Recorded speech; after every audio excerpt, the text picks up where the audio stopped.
So we're going to create a transfer order for multiple sources to a single source. The first step we're going to take is we're just going to add a transfer order number. And then we're going to choose the first source we want to build from. Now, the reason we do this is in case you have 5, 6, 7 sources, or even 3 in this case, you want to build based off of just that one to start. And you maybe only want 3 from one and 2 from the next. So instead of putting them all in a list and having to filter through them, it's easier to do this just by source. So the first thing we're going to do is we're going to choose this HG one. And we're going to send all of these to Shopify.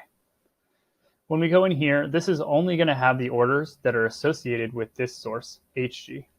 And for this instance, we're going to just choose this first one and say, we don't want to create one for the second one yet. So we see that this item got added to the order, the transfer order item. You can ignore this broken link just test products, so they're not set up to be transmitted correctly on my account. And we now see that we have a transfer order for this item from this HG. Now we want to go to our second source. All we have to do is change to our second source here and add POs.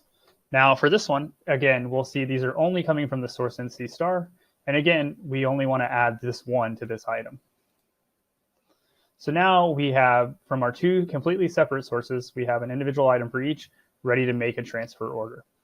One thing to note is when doing a lot of these with transfer orders, you tend to end up with a lot of total items and a lot of total POs.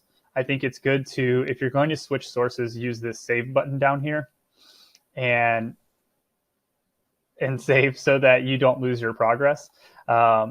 This didn't save because I didn't have an address up here. So just give me 1 second. I'll add our address and we'll add that. And now if we had that in from the start and we hit save, you'll see that the transfer order is saved.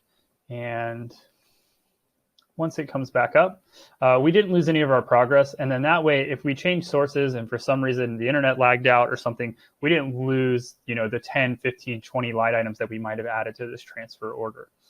Now that we have them both, it's the same as a regular transfer order in that we just save and generate a PO. And once that's completed, you'll see them in this transferred order status. And when we go back, we have that new one going to just this source. And when we select it, we see those 2 items from different sources going to just this one.